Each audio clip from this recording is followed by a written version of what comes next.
Assalamualaikum warahmatullahi wabarakatuh. Balik lagi di Kena Kali Channel. Kayaknya ini kali pertama ya antara Kiai Imad dan Guru Gembul ngobrol dalam satu meja. Ada Ustadz Alwi juga untuk meramaikan obrolan mereka. Nah, seperti apa keseruan obrolan mereka? Yuk kita tengok dulu videonya. Subrek. Mas Ashidi Idhasha Kashira. 5, 4, 3, 2, 1 and open the door.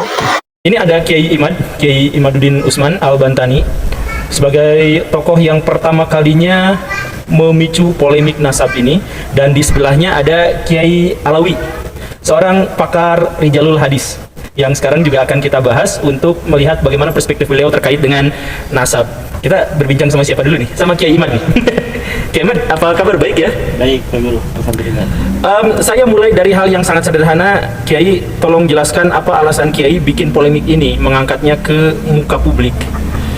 Ya, mungkin yang dimaksud oleh Guru adalah polemik nasab alwi yang Nasab alawi. beri kesimpulan bahwa nasab alwi adalah nasabun batilun, mardudun, mautuun, Aduh.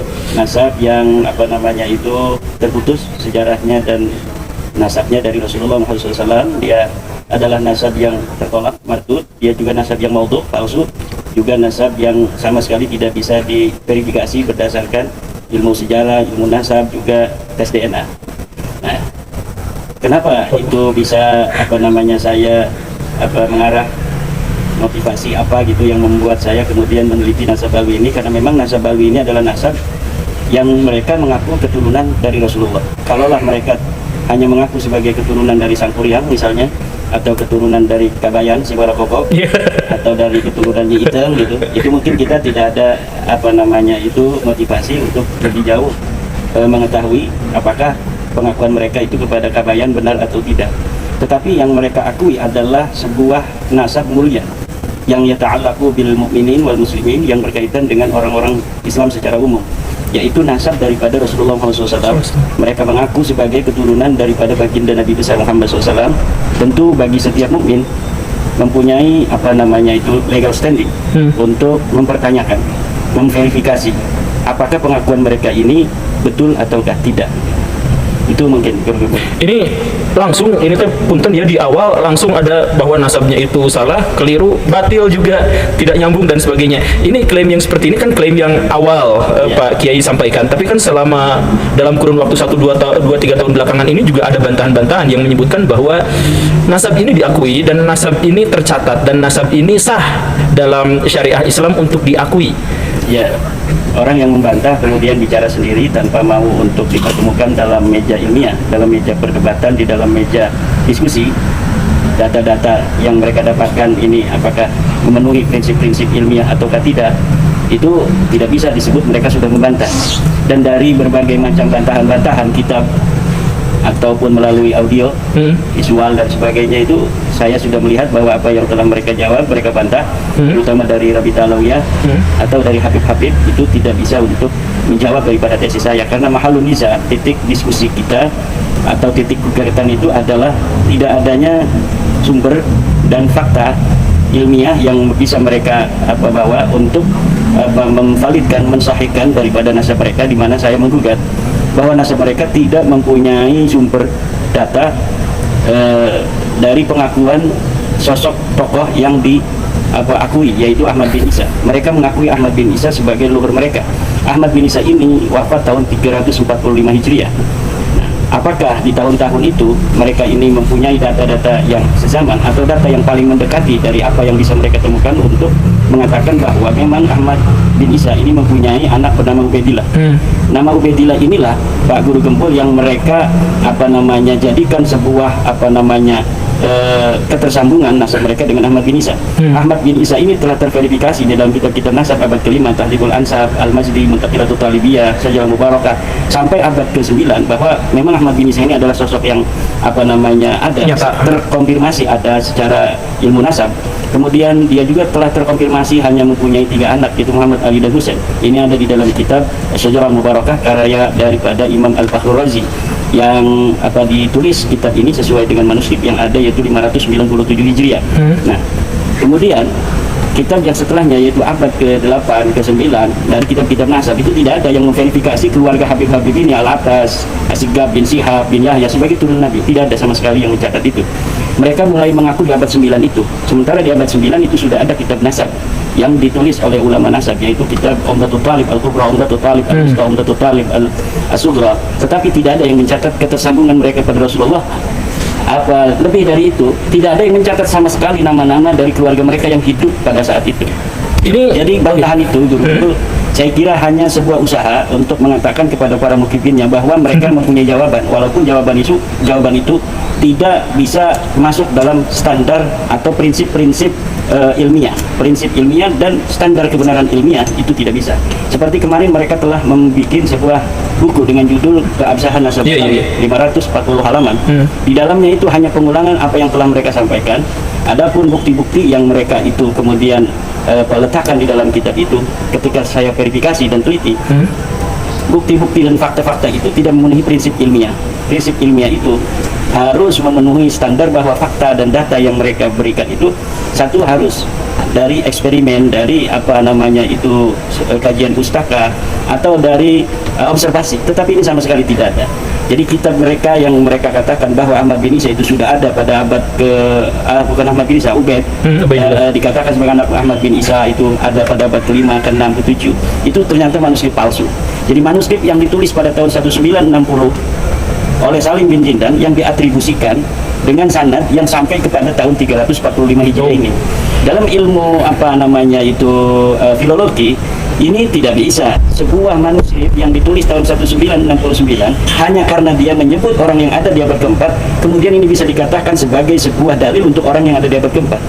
Karena setiap sebuah manuskrip itu hanya menjadi dalil dan dasar bagi orang-orang apa yang ada pada masa itu.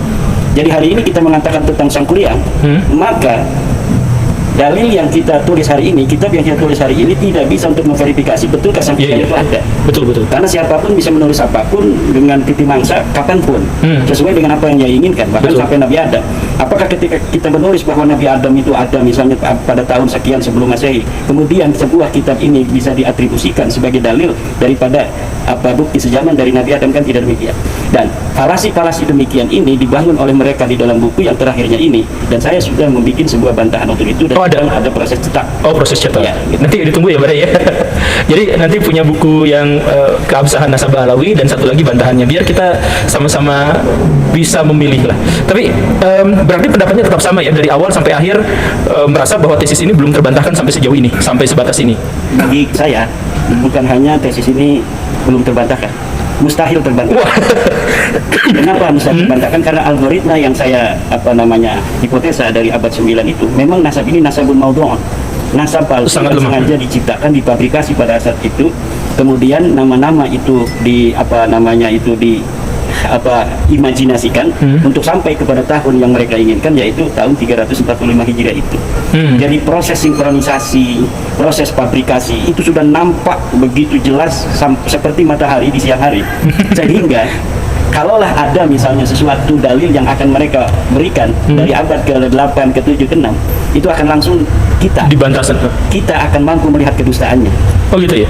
Coba kita bertanya sama tokoh yang satu lagi yang punya latar berbeda dalam memahami nasab. Jadi Baraya sekali lagi ini masih berbicara dalam konteks polemik nasab. Dan sekarang ini ada satu lagi, tapi beliau itu dari pakar hadis. Jadi bukan ilmu nasab tapi ilmu hadis. Bagaimana Pak Alawi? Pak Alawi ada komentar awal untuk menjelaskan polemik nasab ini dalam konteks ilmu hadis, rijal hadis? Yang ingin disampaikan yang pertama harus terangkan dulu bahwa ilmu rijal hadis adalah sebuah ilmu yang menceritakan sosok atau seorang yang dianggap membawa berita di masa lalu dan sampai saat dia hidup. Jadi yang disorot adalah rijalnya, langsung orangnya, ya, orang penuturnya gitu ya? Iya, penuturnya. Jadi dalam kaidah kan katakan bahwa kullu syai'in yahtaju ila ilmin, laisa ilmu yahtaju ila syai'in. Segala sesuatu butuh ilmu, bukan ilmu yang butuh sesuatu. Wa kullu ilmin yahtaju ila rawi, laisa rawiyyu yahtaju ila ilmin. Segala ilmu butuh perawi, bukan perawi yang butuh ilmu. Karena bagaimana mungkin perawi bisa menyampaikan sesuatu kalau ilmunya tidak ada? Oke. Ini jadi kaidah yang sangat logis. Lalu sekarang karena perawi ini adalah sebuah pembawa berita, dia adalah orang yang membawa berita dari masa lalu sampai masa dia hidup. Dalam kajian ilmu jalur hadis, kita akan tanya, orangnya ada nggak? Kalau ada, oke, siapa namanya? Ibu bapaknya siapa? Kalau punya riwayat pendidikan, pernah nyantri di mana? Oh gitu. Gurunya siapa? Guru Qurannya siapa? Guru hadisnya siapa? Guru sastranya siapa? Guru fikihnya siapa? Terus kajiannya kalau di pesantren apa? Kemudian sekarang nama gurunya siapa? Itu kajian ilmu jalur hadis. Itu nggak terlalu ketat, Pak. Memang sangat ketat. Oh, memang sangat ketat. Untuk menjaga apa ya? Menjaga sebuah jalur ini agar betul-betul mendekati keakuratan.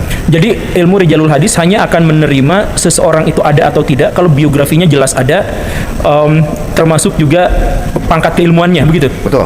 Oh, Apalagi kalau bicara keilmuan, seperti tadi sudah diterangkan oleh Kiai Imaduddin bahwa yang namanya Ahmad Al-Muhajir itu kan diglorifikasi sebagai seorang ulama, muhaddis, seorang mustahid. Kan nggak mungkin sekarang mustahid kalau nggak nyantri dulu, Pak Guru. iya. Mau tiba-tiba jadi mustahid kan mustahil. Oleh karena itu, kita tanya, waktu dulu sekarang ngajiin sama siapa? Ada nggak datanya? Nggak ada. Beliau tinggal di Basra. Kemudian beliau katanya sebagai lahir dari orang bangsawan. Kemudian dalam bangsawan ini kan sudah terbiasa, mereka selalu mencatat yang namanya silsilah kebangsawanan mereka. Betul. Dan kebiasaan. betul. Jadi sangat mustahil apabila sekarang dikatakan sebagai seorang bangsawan, keluarga ini tidak punya sekarang silsilah yang hidup pada zamannya. Kan ini hidupnya abad 3 atau abad 4. Di mana waktu itu ya sangat-sangat berkembang ilmu pengetahuan di kota Baghdad, Basra, Kufah dalam dinasti Abbasiyah. Kemudian beliau juga dari kecil katanya kan gitu. Mengajinya kan banyak benar nih, berbagai disiplin ilmu pengetahuan, tafsir Quran, ilmu hadis, fikih, ilmu sastra, balaghah, macam-macam. Yang menarik dari kitab-kitab sekarang yang hidup abad 3 dan 4, misalnya dari mulai kitab tafsir At-Tabari, kemudian Tarikh At-Tabari, kemudian kitab Sahih Ibnu Huzaimah, kemudian dalam kitab Ibnu Mandah, Al-Iman Ibnu Mandah, kemudian dalam kitab sekarang As-Sahih As-Saghir, Al-Kabir, kemudian As-Sunan Ad-Darqutni. Saya panjangkan hampir 300 tahun dari prediksi seorang tokoh, seorang historis, seorang ulama yang menurut Balawi ini pernah hadir, ternyata namanya tidak pernah tercatat sebagai ulama satupun. Jadi saya pertegas nih. Jadi Bapak menyebut bahwa leluhurnya Ba'alawi yang bernama siapa tadi? Ahmad Al-Muhajir, Ya. itu ternyata yang diklaim sebagai seorang ulama besar yang seharusnya memiliki catatan tertulis, seharusnya memiliki biografi dan diakui oleh orang-orang, ternyata selama 300 tahun tidak pernah ada riwayatnya. Iya, nyantri aja nggak pernah. Enggak, tapi orangnya ada. Tidak ada. Oh, orangnya juga tidak diketahui. Kalau orangnya ada harus ada datanya. Kan kita bicara ilmu di jalur hadis. Ada nggak orang? Oh iya. Jadi keberadaan seseorang itu harus dicatat sebagai buktinya dulu ada atau tidak, baru kita akui orangnya ada atau tidak, begitu ya? Iya. Nah, ini buktinya sama sekali tidak ada. Tidak ada, sama sekali tidak ada. Nihil, yang namanya jadi kepangkatan yang disematkan pada Ahmad Al-Muhajir itu memang betul-betul tidak ada. Jangankan mustahid, saya aja nggak tahu kok. Nyantri di mana, gurunya siapa, nggak ada. Ini klaim ini tuh betulan Pak bahwa Ahmad Al-Muhajir tidak pernah tercatat berguru pada siapa. Betul. Dan murid-muridnya siapa? Iya. Tidak pernah. Tidak pernah. Tapi catatan internal dari Ba'alawi itu ada mungkin Pak? Ya mereka katanya bahwa Ahmad Al-Muhajir pernah buat musnad, kumpulan-kumpulan, berarti kumpulan-kumpulan perawi. Musnad dia. Iya, namanya kumpulan-kumpulan perawi yang disatukan dalam sebuah kitab, namanya musnad, isnad, sanad. Kalau sanad kan berarti mata rantai berhubungan dengan perawi. Kita tanya, perawinya mana? Kitabnya mana kalau begitu? Ada nggak? Nggak ada lagi. Coba nanti kitabnya mana, nanti dicek. Oh iya, silakan. Saya juga nanti insya Allah. Ada itu, Pak. Oh gitu, yakin? Oh yakin atuh. Yakin. Kita sudah periksa itu dari 11.400 jalur periwayatan dari 50 kitab, insya Allah. Itu betul-betul tidak. Berapa Pak? Berapa? Punten. 11.400 jalur periwayatan dari 50 kitab. Itu tidak ada satupun. Tidak ada. Bahkan saya tutup riset saya saking penasaran. Tutup dengan kitab Ad-Durrul Mansur Imam Jalil Asyuti. Kan dalam madzhab Syafi'i beliau ini kan bermuaranya semua sanad hadis, semua riwayat di sana bermuaranya. Jadi kalau Imam Jalil Asyuti kan beliau itu kalau meriwayatkan menggunakan kalimat wa kharaja, misalnya wa kharaja Bukhari fi sahihi, wa Muslim fi sahihi, wa Abu Daud fi sahihi, an Ibnu Umar, an Nabi Muhammad sallallahu alaihi wasallam faqala. Jadi nama orangnya, ulamanya, dan kitabnya disebut. Kemudian siapa perawi yang membawa hadis tersebut itu selalu dibawa. Bahkan Imam Jalil Asyuti itu selalu meriwayatkan dari mulai abad 1 Imam Abu Hanifah, Imam Malik, Imam Syafi'i, terus sampai para ulama yang hidup di zamannya. Andaikan betul Ahmad Al-Muhajir dengan gelar yang begitu luar biasa, Imam Mustahid, kenapa tidak diriwayatkan satupun riwayatnya? Kenapa jawabannya? Ya karena memang tidak ada orangnya. Selesai. Tapi kalau menurut Kiai Imad dulu tuh Ahmad Al-Muhajir itu ada loh, yang tidak ada itu Ubaidillah. Kalau menurut Kiai Imad betul ya? Ya begini jadi yang dapat saya temukan dari Ahmad bin Isa ya itu juga tidak kitab sezaman. memang ada ulama-ulama dari sisi ilmu nasab pun menolak nama Ahmad bin Isa ini. Karena apa? Karena kemunculan namanya baru pada abad ke-5 432 Hijriah di dalam kitab Tahdhibul Ansab disebut dia sebagai anaknya Isa Al-Arad. Di dalam kitab abad ke-4 itu kitab Silsilatul Alawiyah itu belum disebut nama Ahmad bin Isa. Dari situlah ada beberapa ulama nasab yang tidak menerima bahwa Isa juga punya anak namanya Ahmad. Tetapi kita menggunakan kaidah ilmu sejarah argumentium excellentio itu bahwa kita bisa temukan yang paling dekat masanya itu kita pegang terlebih dahulu sebelum adanya dalil yang membantahnya. Ketika kita menemukan kitab Tahdhibul Ansab yang menyatakan bahwa Ahmad bin Isa ini betul anaknya Isa, maka kita pegang itu, kemudian diverifikasi oleh kitab-kitab lain seperti di dalam kitab Al-Majdi masih abad ke-5. Kemudian kitab Muntaqilatul Talibiyah juga masih abad ke-5 menyebutkan sama bahwa Isa ini mempunyai anak bernama Ahmad. Nah, disitulah saya berbeda dengan Kiai Alawi yang begitu ketat bahwa ketika seseorang itu tidak ada di dalam periwayatan hadis karena dia disebut diatribusikan, diasosiasikan di dalam kitab-kitab sejarah Balawi sebagai muhaddis, dia sebagai mujtahid, dia sebagai imam. Nah, itu semua palsu semua. Itu saya setuju di situ.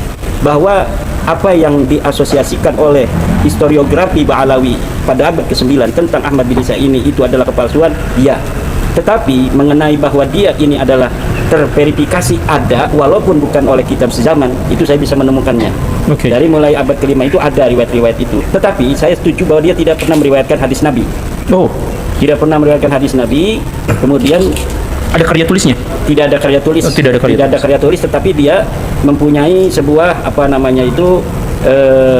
sebuah peran lah di dalam kehidupannya, itu pernah meriwayatkan tentang hadis Imam Syiah. Jadi bukan hadis Nabi, tentang cerita Syiah itu dia diriwayatkan.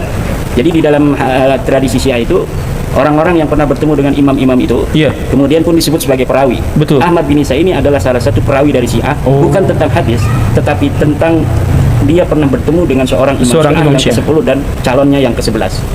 Nah, dari situ saya bisa untuk mengambil kesimpulan Ahmad bin Isa ini ada, tetapi dia tidak punya peran-peran strategis di dalam epistemologi Islam terutama hadis.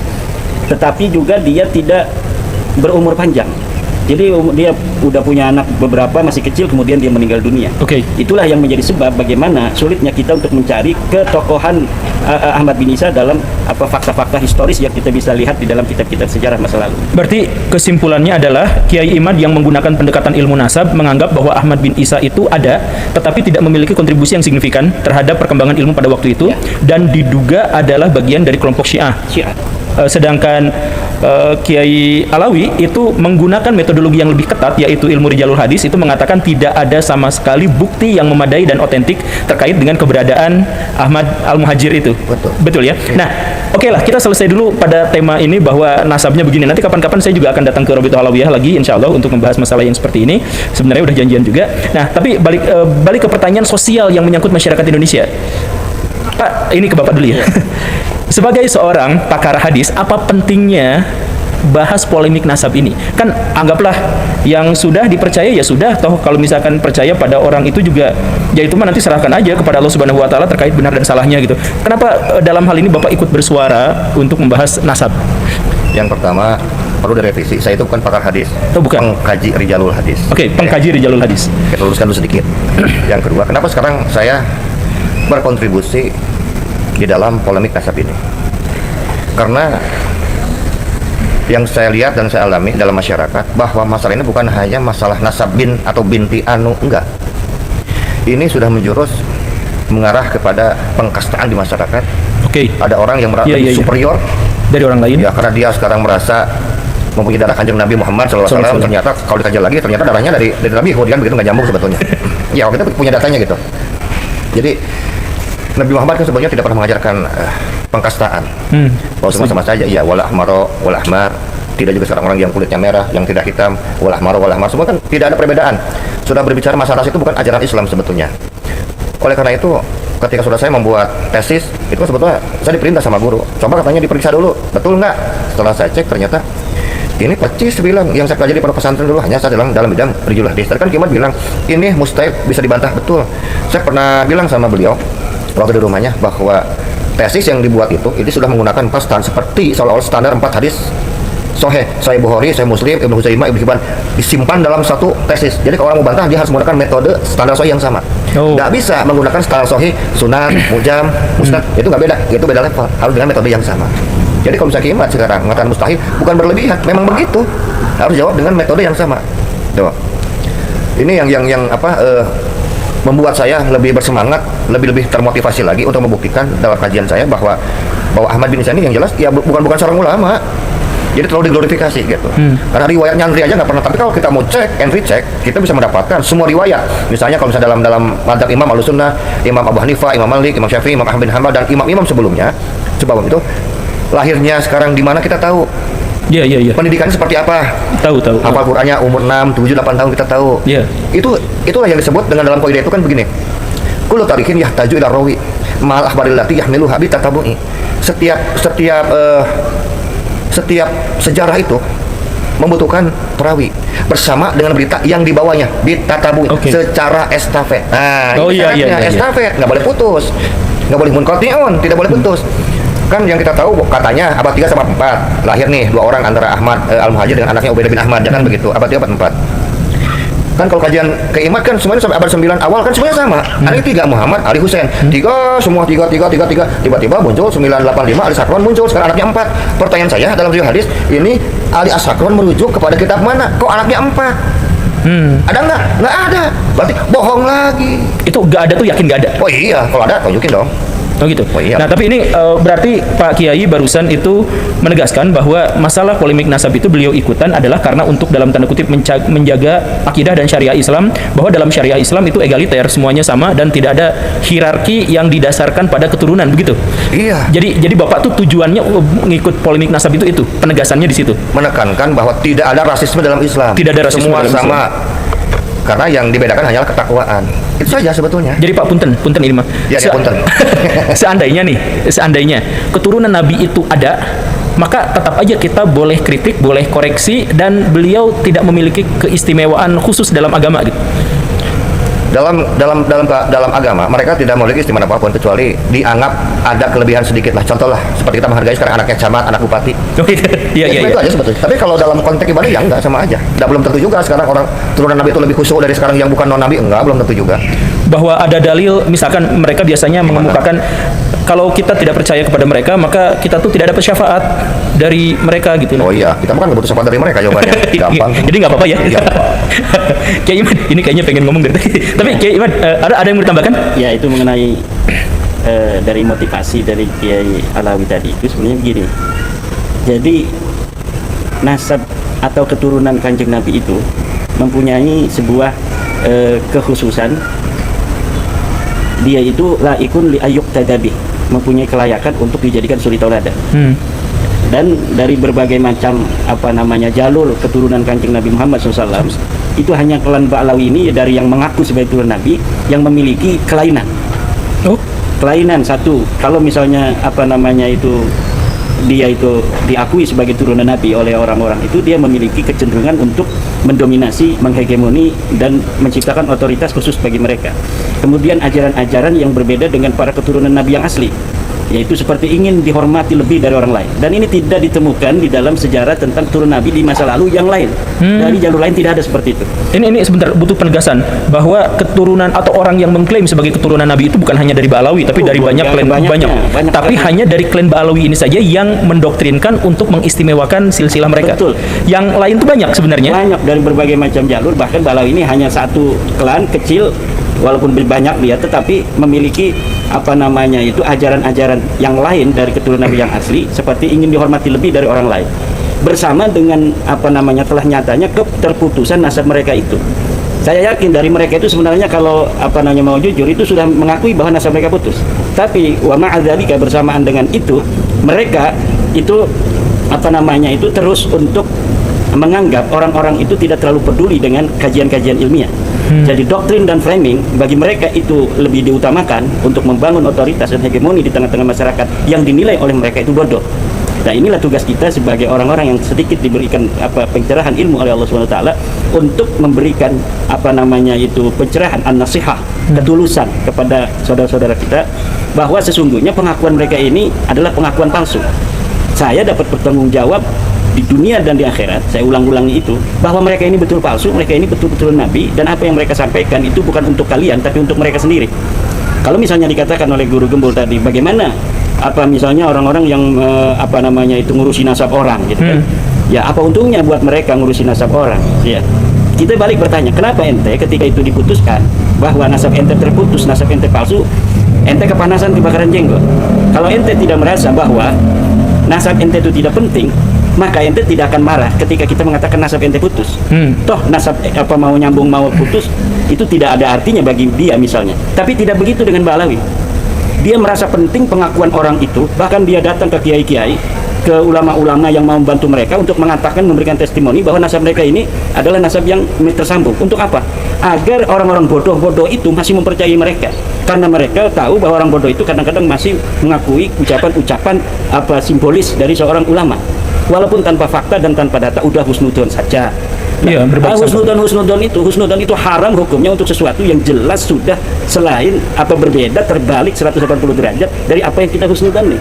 Kalau sudah terbukti salah, itu haram hukumnya kita husnudon. Nggak boleh kita husnudon kepada garam. Kalau garam ini kita sudah rasakan dia itu asin, kemudian kita husnudoni dia manis. Ini dalam apa narasi Guru Gembul disebut dengan kebenaran ilmiah yang indrawi gitu. Yang nggak boleh kita apa namanya itu menghusnudoni sesuatu yang tidak logis. Ya kan ilmiah itu dia harus logis, dia harus empiris, harus verifikatif. Kemudian juga harus pragmatis. Ada aksiologi di situ. Apakah ada ketika kita mengungkapkan kebenaran ini manfaat yang akan dirasakan oleh masyarakat? Dia jelas ada. Buktinya pendawiran di mana-mana.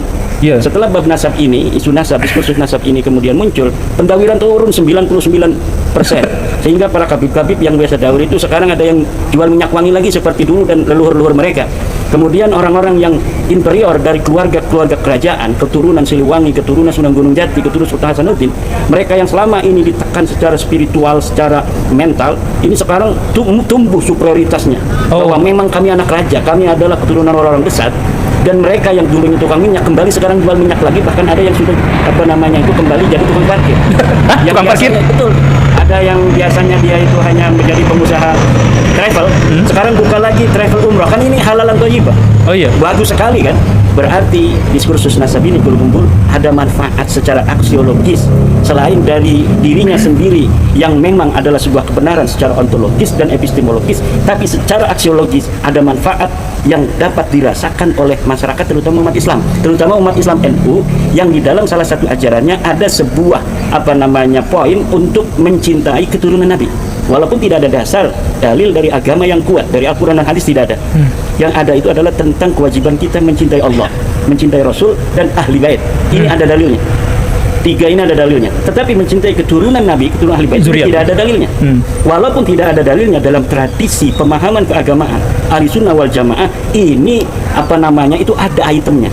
Nah, dalam sedikit atau apa namanya lemahnya item adanya sebuah anjuran mencintai keturunan Nabi ini, yang walaupun ini item lemah tetapi menjadi sebuah hal yang mayoritas di tengah umat kita, maka ini kita harus selamatkan umat-umat Islam ini dari doktrin-doktrin Ba'alawi di mana mereka merasa dirinya sebagai ahli bait. Ini mereka ngomong ahli bait segala macam ini karena banyak dalil-dalil ahli tentang ahli bait di mana Nabi mengatakan bahwa siapa yang mencintaiku, cintailah ahli baitku. Ya kan? Nah, ini dipakai oleh mereka untuk diri mereka sendiri, padahal hadis itu untuk Fatimah, untuk Ali, untuk Hasan dan Husain. Dan ini ada hadisnya. Sahabat bertanya kepada Rasulullah, "Ya Rasulullah, man qarabatukal ladina umirna bimawaddatihim?" Ya Rasulullah, siapakah kerabatmu yang kami diperintahkan untuk mencintai mereka? Qala Aliyun wa Fatimatu wa Hasanun wa Husain. Fatimah, Ali, Hasan dan Husain, itu saja yang wajib. Siapa orang yang membenci empat ini secara epistemologis di dalam ajaran, seperti misalnya ajaran apa Khawarij, Nawasib, yang ada yang membenci Ali, ada yang membenci Fatimah, ada yang membenci Hasan dan Husain, ini adalah orang-orang yang sama saja meninggalkan kewajiban dari madmun hadis, di mana di dalam hadis ini dikatakan wajib mencintai mereka. Dan ini sebenarnya adalah ada di dalam diskursus teologis masa lalu antara Syiah, antara Nawasib, ya antara yang sekarang Nawasib itu mungkin anak buahnya itu seperti Khawarij, Wahabi dan lain sebagainya itu. Nah, itu diskursus semacam ini kemudian yang apa namanya kita baca dari kesejarahan masa lalu itu sebenarnya di dalam setiap diskursus, walaupun ada efek-efek samping seperti adanya saling benci membenci, saling caci mencaci, tetapi keilmuan pada saat di mana diskursus itu muncul itu luar biasa. Jadi meningkatkan daya kreativitas dan produktivitas ulama pada masanya. Coba aja kita secara secara fakta. Hari ini ada ulama-ulama dari Malaysia yang membantah tesis saya dengan tulisan. Saya sudah bantah. Kemudian dari Tarim, kitab, ada dari Mekah, ada dari ulama-ulama lokal seperti Syekh dari Sukabumi, Syekh Abdullah Mukhtar, ada dari Kiai Qurtubi, ada dari Hanif Alatas, ada dari Kiai Cianjur, Kiai Deden. Itu bikin kita berbahasa Arab. Jadi apa? Diskursus itu sebetapapun memang ada efek sampingnya secara sosiologis, tetapi itu nilai-nilai kemanfaatannya luar biasa. Selain luar biasa untuk mengungkapkan kebenaran ilmiah, untuk menyatakan bahwa Balawi ini memang bukan cucu Nabi. Dari 4 minimal itu, pertama nasab, kemudian sejarah, tes DNA, akhlak aja itu tidak matching untuk dikatakan sebagai cucu Nabi. Iya. Itu menurut saya ya. Oke. Nanti kita garis bawah yang bagian itu. Tapi balik lagi ke Ustadz Kiai Alawi. Tadi Kiai Imad menyampaikan bahwa bukan hanya Ba'alawi saja, tetapi ada banyak klan-klan yang mengaku berasal dari keturunan Nabi. Menurut ilmu Rijalul Hadis, sampai sejauh mana keotentikan dari, kan kalau misalkan yang Ba'alawi tadi langsung dinyatakan selesai, itu tidak ada buktinya, tidak kelihatan biografinya, tidak ada karyanya, tidak ada. Nah, klan-klan yang lain itu bagaimana? Klaim-klaim yang lain yang kita selidiki, kita teliti, seperti nakobah ashraf yang di internasional di luar negeri ya, semenjak mereka berdiri, mereka sudah punya manuskrip. Aneh nggak sekarang? Sekelas Robert Alwi ya, baru kelabakan sekarang baru cari manuskrip. Kenapa? Ya gitu. Oh iya, karena memang nggak punya naskah aslinya. Satu. Tapi yang lain, nakobah yang lain itu ada manuskripnya. Ada. Nah, kalau dalam ilmu Rijalul Hadis itu harusnya, karena kan nakobah itu kan sebuah lembaga yang mensahkan sekarang sebuah nasab. Kalau sekarang perorangan kan dikatakan ada nakib. Kalau dalam ilmu Rijalul Hadis, kalau dengan syarat bitak tabung estafet, ya kan dari zaman ke zaman, anggap aja nih abad 3 sampai abad 9 gitu ya, saling mengesahkan. Jadi biar ini betul loh jalurnya, ada yang mengesahkan, harusnya ada kalimat misalnya hadasana Nakib Ibrahim, hadasana Nakib Sulaiman, hadasana Nakib Ahmad, Kola, hadasana Nakib Ubaidillah misalnya. Jadi ini ada nakib yang mengesahkan dari satu zaman ke zaman yang lain. Pensahan, isbat namanya itu. Pertanyaannya, Balawi punya nggak isbat kayak begitu? Nggak ada. Kenapa nggak ada? Kenapa itu tidak ada? Ya, sesuai dengan bukunya katanya Sukroh, Komo Istipadoh, dan disahkan oleh ulama-ulama di zamannya. Zaman siapa? Mana isbatnya? Jadi klan-klan yang mengaku sebagai keturunan Nabi, yang mengaku sebagai Habib dalam tanda kutip, itu yang lain ada manuskripnya, kecuali Ba'alawi ini justru. Iya, dan manuskrip yang lain itu nggak pakai gelar Habib, pakainya Sayyid atau Syarif. Waktu kemarin saya podcast waktu di Manim Ali 3 hari kemarin, beliau membuka kitab Torah abad 3. Jadi untuk keturunan sekarang Bani Ismail bin Ibrahim alaihissalam itu dikatakan Sayyidus Syarif, hanya 2, Sayyid dan Syarif, untuk keturunan dari Nabi Ismail alaihissalam, bukan dari Ishak. Ismail semua Sayyid Syarif semua. Nah, salah satu pengklaiman mereka, Habib itu dari dulu sudah ada. Nah, ini salah satu dalil ya, saya bacakan sedikit nih. Wa qala Razin bin Ubaid untuk Indabna Abbas radhiyallahu anhu fa'ti Ali Zainal Abidin bin Al-Husain faqala Ibnu Abbas marhaban bil Habib ni Habib. Orang sepintas, oh ini ada. Oh, kita bedah sedikit ini hadisnya. Telah berkata sekarang Razin bin Ubaid ketika beliau sekarang berada di samping Ibnu Abbas radhiyallahu anhu, beliau mendatangi Ali Zainal Abidin bin Al-Husain. Berkata Ibnu Abbas kepada siapa? Kepada Ali Zainal Abidin. Marhaban bil Habib nih Habib. Selamat datang kekasih dari anak kekasih. Oh, ini Habib katanya. Jangan dulu senang. Jangan dulu senang. Bentar, kita bongkar jalur hadisnya di sini. Pertama, kita bicara Rijal. Ibnu Abbas kapan wafatnya? 953. Nggak ketemu sama Ali Zainal Abidin kapan lahirnya? 958. Ibnu Abbas meninggal dunia, Zainal Abidin baru lahir, baru jadi orok, jadi bayi. Lalu ada riwayat ya? Kalau Ibnu Abbas berkata, apakah sekarang mungkin Ibnu Abbas keluar sekarang dari makamnya, terus ngomong sama anak kecil sama orok, marhaban bil Habib nih Habib. Nah, ini kan dari jalurnya saya sudah bohong di jalurnya. Isinya juga sudah dusta lagi. Nah, dan ini salah satu dalil yang banyak dipakai oleh para mukibin. Ini katanya gelar Habib. Iya, tulisannya, tapi riwayatnya bohong, 100% bohong. Ini katanya dalam At-Tabaqat Al-Kubra. Ibnu Sa'ad. Ya enggak ada urusan mau dalam kitab apa, kalau palsu aja udah selesai. Iya, jadi penegasan di sini adalah bahwa kita tuh tidak mengingkari adanya keturunan Nabi. Kita tuh mengingkari bahwa Ba'alawi itu keturunan Nabi, begitu ya? Iya, tepat ya. Jadi kan ada tudingan bahwa kenapa Kiai Imad dan teman-temannya itu tidak percaya sama keturunan Nabi, kan nanti Imam Mahdi juga dari keturunan Nabi. Itu berarti tidak relevan tuduhan itu ya, karena kita tetap percaya bahwa Nabi itu ada dan berketurunan sampai sekarang, hanya saja bahwa yang Ba'alawi itu harus kita koreksi atau harus kita kritik. Dikoreksi. Oh, bukan lagi. Memang harus diputuskan oleh negara bahwa dia keturunan Nabi. Aduh, iya, Harus oke. diputuskan. Kenapa? Karena sudah terverifikasi kajian nasab dan sejarah itu dengan tes DNA mereka yang tidak menunjukkan mereka orang Arab acak. Iya. Jangankan mereka sebagai keturunan Nabi Muhammad SAW, jalur laki-laki, sedangkan mereka pun tidak terverifikasi sebagai orang Arab. Bagaimana orang yang mengaku turun Nabi yang seorang Arab itu adalah seorang, Iya. ya itu, bagaimana seorang yang terverifikasi bukan sebagai orang Arab mengaku sebagai turun Nabi. Ini Mustahil. tapi Kiai, ini masuk ke wilayah yang sensitif secara pribadi. Ya. Sekarang itu masalah polemik itu pada akhirnya di kalangan masyarakat tidak selesai.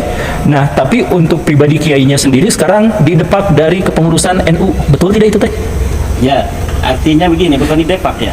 Ada reshuffle. Saya ini kan sebagai lembaga itu menteri. Jadi pengurus di PBNU itu sebagai eksekutif yang kapan saja boleh mengganti menteri dan kemudian bisa memasukkannya lagi. Oh. Dan saya husnudzon bahwa pimpinan kita di PBNU mempunyai grand strategi untuk mencapai visi-visi strategis yang harus dicapai dalam jangka yang pendek, dengan salah satunya adalah meresapel saya itu. Jadi ada grand strategi yang ingin dicapai oleh PBNU terkait dengan penguatan organisasi, baik yang berkaitan langsung dengan Ba'alawi atau yang tidak berkaitan langsung, yang dimana di situ dibutuhkan saya tidak berada di lembaga terlebih dahulu. Jadi itu biasa-biasa saja. Oh, biasa. Jadi itu kan punten ya. Itu dirayakan Pak Ustadz, Pak Kiai, dirayakan di mana-mana. Kiai Imaduddin dipecat lebok ya.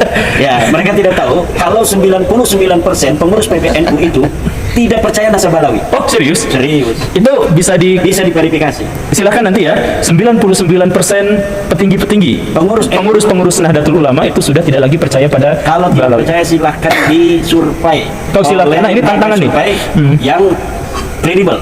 Lembaga survei biasa untuk presiden-presiden. Coba survei seluruh Indonesia para petinggi-petinggi NU di setiap tingkatan, apakah mereka percaya nasab Ba'alawi? Berapa persen yang percaya dan berapa persen yang tidak percaya? Kenapa? Karena saya ke bawah. Siapa yang mengundang-undang saya itu untuk memberikan ceramah-ceramah? Itu pengurus-pengurus NU. Tapi itu kemarin Haul Solo penuh kok. Itu penuh oleh mobilisasi. Mobilisasi. Bus banget banyak itu di berbagai macam titik lokasi untuk diarahkan datang ke Solo Raya itu. Oh, ya berarti pada bagian ini Kiai Imad mengatakan bahwa orang-orang Nahdlatul Ulama secara umum sudah sadar dan tidak lagi percaya pada klaim Habib dari Ba'alawi itu. Ya, karena saya orang NU, saya ada di bawah, saya mempunyai relasi dengan berbagai macam tingkatan di pengurusan NU, bahkan sampai PBNU. Kebanyakan mereka tidak percaya nasab Ba'alawi. Jadi ini di dalam tanda kutip ya, di reshuffle itu bukan dipecat, disingkirkan, dijauhkan dari umat, bukan. Tapi sebenarnya adalah Kita masih SMS-an dengan sekjen. oh gitu. Nah begitu Baraya ya kurang lebihnya. Ini waktunya kayaknya hampir sejam, dan punten Baraya ini tuh tadi ada pesawat lewat, ada kita tuh kegerimisan tadi teh. Tapi udah gimana lagi, udah podcast saya mah kayak gini atau gimana? Tapi ini ada beberapa hal yang harus disampaikan di akhir nih menjelang tutup obrolan ini. Kita ngobrol dulu sama Kiai Alawi ini. Kiai, kalau umat pada akhirnya percaya pada Ba'alawi dan atau tidak percaya pada Ba'alawi, apa konsekuensinya terhadap kaum muslimin secara umum? Coba kalimat yang lebih khusus lagi, percaya sama Ba'alawi sebagai apa dulu? Nah ya, sebagai keturunan Nabi ya. Iya benar. Untuk umat yang percaya sekarang bahwa Ba'alawi sebagai keturunan Nabi, sebetulnya nggak ada keuntungan untuk Ba'alawinya, tapi kerugian untuk umatnya. Satu. Justru yang lebih diuntungkan adalah orang-orang sekarang yang tidak percaya terhadap mereka, terhadap Ba'alawi sebagai zuriyah Nabi melalui hasil riset, hasil penelitian. Islam itu kan agama yang ilmiah, agama yang menuntut riset. Mana buktinya? Contoh, dalam Al-Quran Allah menyatakan, A'udzubillahi minasyaitonir rajim, ya ayyuhallazina amanu in ja'akum fasiqun binnabain fatabayyanu, cek dan dicek. Padahal sesungguhnya bukan cek and recheck. Kalimat yang lebih dalam itu Fatabayyanu itu riset. Oh, fatabayyanu itu riset. Penelitian pakai wau dan alif mulazamah, jadi riset terus-terusan ketahuan. Penelitian terus-terusan. Kalau nggak tanpa riset, kamu akan membodohi sebuah kaum, sebuah komunitas. Dikarenakan kebodohanmu. Jadi orang yang nggak mau riset orang bodoh kalau melakukan sesuatu. Yang tidak mau riset bodoh. Siapa saya nunjuk ini titik itu. Ya. Nah inilah yang menarik, bahwa ke depan Kiai Imad mengatakan bahwa mereka kan bukan orang Arab acan kan begitu. Iya, memang betul. Bahkan kemarin dengan Profesor Manahem Ali saya katakan, Prof, saya bilang sebelum podcast, ini sepertinya ada pembalikan tentang penisbatan antara kata Arab Aribah dan Arab Mustaribah, saya bilang. Selama ini kan orang Yaman menganggap diri mereka Arab Aribah, Arab murni. Enggak, saya bilang kok bisa Kiai katanya nggak begitu? Iyalah, tulisan saya menunjukkan sebaliknya. Karena Arab Aribah itu kan asal dari Nabi Ibrahim. Iya. Dalam kitab-kitab tua, Nabi Ibrahim kan disebutkan sebelumnya turun sekarang Muzarrab, Muzaribe, Mustarib, Ya'rib, apa kalimat akhirnya? Arab kuno. Makanya wajar turun sekarang ke anaknya Nabi Ishak dan Nabi Ismail adalah orang Arab. Jadi Bani Ibrahim itu adalah orang Arab kuno asli. Dan terbukti sekarang dengan ilmu biologi modern, dengan DNA, haplogrupnya J1 untuk orang Arab. Betul. Iya. Orang Yaman yang mengaku sekarang Arab Aribah ternyata Arab Mustaribah. Arab yang diarahkan. Mana buktinya? Haplogrupnya G. Betul enggak? Iya. Jadi sudah lama ada pembalikan julukan seperti itu. Jadi orang Arab ya tetap aja dengan J1-nya. Dan itu sudah bukan puluhan tahun, sudah 100 tahun lebih ini penjulukan Arab Aribah dan Arab Mustaribah. Oke. Tes DNA tetap J1 orang Arab itu. Dan tidak semua sekarang yang J1 berhak mengklaim sebagai zuriat kanjeng Nabi Muhammad. Berhak apalagi yang haplogrupnya G. Jauhan. Oke, sip. Nah, ini terakhir dari Kiai Imad, barusan terakhir dari Kiai Alawi. Kiai Imad, apakah berarti tujuan Kiai Imad dalam tanda kutip ya, itu sudah tercapai, di mana sebagian besar masyarakat tidak lagi percaya pada Ba'alawi, dan bahkan di kalangan NU sebagai satu-satunya ormas besar di Indonesia yang masih mengakui Ba'alawi, itu pun terpecah dan bagian terbesarnya sudah tidak lagi percaya. Nah, ini tuh berarti tujuannya selesai atau ada tujuan berikutnya? Kalaupun itu dianggap sebagai sebuah tujuan gitu. Sebenarnya sudah dengan apa namanya masyarakat sekarang sudah mengetahui, terutama warga NU, bahwa Ba'alawi bukan turun Nabi, sudah selesai. Tapi karena ada masih upaya-upaya yang playing victim dan juga upaya-upaya framing falasi yang dibangun oleh orang-orang yang masih berusaha untuk membuat masyarakat bingung dengan kesimpulan yang ilmiah, kemudian dibentuklah atau diciptakan manuskrip-manuskrip palsu. Ya, saya kira diskursus ini akan makin menarik, akan makin terus menjadi tetap masih masuk ke dalam, masih jadi polemik gitu ya? Masih jadi polemik yang viral gitu. Kemudian akan lebih bisa untuk mengangkat hal-hal yang masih sekarang ini tersembunyi dari berbagai macam penyimpangan-penyimpangan Ba'alawi, termasuk beberapa ajaran-ajaran yang sekarang mulai terverifikasi. Banyak para santri-santri Nahdliyin yang bukan hanya masalah nasab, tapi mengenai kitab-kitab yang selama ini mereka baca, seperti Bugyatul Mustarsyidin yang biasa dibaca oleh para santri-santri. Sekarang santri-santri itu di YouTube sudah saya lihat banyak yang mempermasalahkan kitab Bugyatul Mustarsyidin, sebuah kitab karya Ba'alawi di abad ke-13 Hijriah, abad ke-14, 13-14 Hijriah, Abdurrahman Al-Maskur, di mana dulunya kitab kumpulan fatwa ini adalah salah satu kitab mu'tabarah di kalangan para ulama pesantren. Ketika ada menghadapi masalah dalam Basul Masail, kitab ini menjadi sebuah salah satu rujukan. Tetapi kemarin saya lihat di YouTube itu banyak santri-santri kita yang muda-muda itu mempermasalahkan kitab Bugyatul Mustarsyidin, karena ternyata selain di situ membahas tentang berbagai macam masalah fatwa-fatwa keagamaan, itu ada doktrin-doktrin yang didapat diselipkan di belakang kitab itu. Jadi menjelang kitab ini berakhir, beberapa lembar sebelumnya itu banyak doktrin-doktrin tentang keunggulan klan Ba'alawi dan bagaimana kaul-kaul Ba'alawi dari ulama-ulama mereka itu lebih tinggi dari ulama lainnya. Iya. Bagaimana dalam bab kafa'ah, bagaimana dalam bab mujaddid, mereka itu mengurut mujaddid ya kebanyakan dimasukkan Ba'alawi. Iya. Nah, terus dalam kitab An-Nahlul Mawrud, para kiai-kiai muda kita itu kemudian terungkap dari apa yang mereka baca, bahwa ada ajaran-ajaran yang non syariah, seperti boleh memegang wanita segala macam di pasar. Ada, itu sudah saya lihat, itu YouTube-nya di mobil tadi ya, di kitab Ba'alawi, namanya An-Nahlul Mawrud. Kemudian di dalam kitab-kitab yang lain seperti Asma'ul Masra'ur Rawi, kitab Al-Qurar, kemudian kitab Al-Burqatul Musyiqah, bagaimana itu halusinasi, imajinasi masuk dalam kitab-kitab itu. Jadi hal-hal yang bersifat mistis itu masuk dalam itu, yang tidak bisa terverifikasi secara data ilmiah. Dan saya kira ini dengan adanya polemik nasab yang sampai saat ini masih terus menjadi perbincangan publik dan menjadi ketertarikan masyarakat untuk kemudian ikut berkontribusi di dalam polemik ini dengan berbagai macam tingkat sesuai dengan kemampuan ilmiahnya. Ada yang dia itu bikin YouTube, ratusan itu orang bikin YouTube tanpa ada koordinasi. Mereka bicara sendiri tentang batalnya nasab Ba'alawi sesuai apa yang mereka pahami. Ada yang hanya mengambil dari pidato saya, pidatonya Kiai Alwi, kemudian disebarkan. Dan ini jumlahnya ratusan, dan ini tidak ada sebuah organisasi khusus yang menjadi dirijen untuk semua itu. Mereka ini inisiatif aja sendiri. Kemudian indikasi yang keduanya dari apa yang telah saya ungkapkan, bahwa masyarakat ini mayoritas sudah mengerti dan memahami, bahkan menghakimi sendiri bahwa Ba'alawi bukan cucu Nabi berdasarkan pengalaman-pengalaman negatif Dari Iya. sisi bisnis, dari sisi pergaulan mereka dengan Balawi.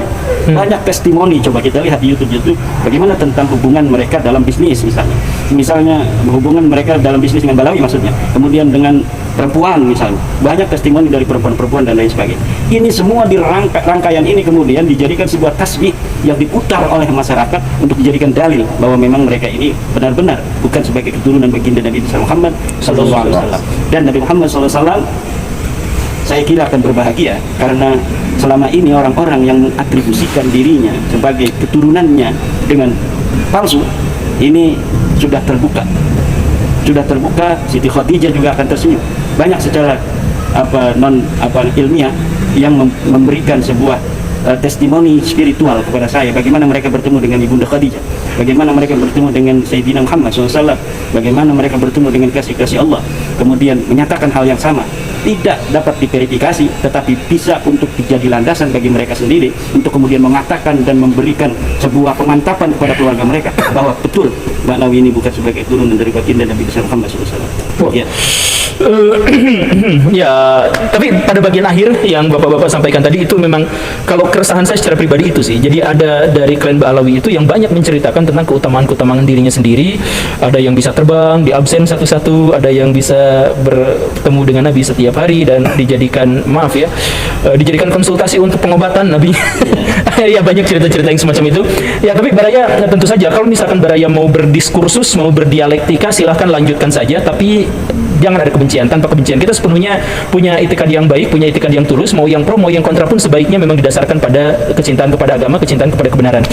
Nanti insya Allah dalam waktu dekat saya tuh udah janjian juga, saya juga pengen bito terkait dengan hal ini. Dan sejujurnya Baraya mau harus digarisbawahi ya bahwa penerimaan Ba'alawi misalkan Rabitul Alawiyah terhadap saya juga baik-baik saja, terhadap Kiai Imad juga baik-baik saja, dan kita mah memang diskusinya adalah diskusi ilmiah. Jadi nggak usah pakai sentimen-sentimenan. Kalau misalkan mau pakai sentimen itu justru yang akan menghancurkan. Siapa yang menggunakan sentimen biasanya juga tidak akan diterima secara panjang lebar oleh masyarakat. Jadi dalam satu hal kita tetap menjaga kerukunan, persahabatan, kebaikan dan sebagainya. Tetapi di sisi lain bahwa kita tetap harus menghidupkan diskursus ilmiah. Gitu kurang lebih ya. Sebuah pengumuman kecil Kiai bahwa mertua saya 2 hari yang lalu meninggal dunia. Innalillahi wa inna ilaihi raji'un. Dan beliau itu suka ikut ziarah-ziarah rombongan bersama Ba'alawi, bersama Habib-Habib itu. Dan saya di sini adalah orang yang mengkritiknya, tapi tidak jadi masalah. Saya juga misalkan dianggap sebagai orang yang bagaimana sahabat terdekat saya, sampai sekarang itu adalah seorang yang disebut sebagai Wahabi. Tapi kita tetap berteman dan bertukar pikiran. Jadi kita boleh panas-panasan dalam perdebatan, tapi hati kita tetap bersatu dalam ukhuwah Islamiyah. Itu pesan saya aja. Terima kasih karena sudah menyimak. Kamera saya hilang. Oh pindah ke sana.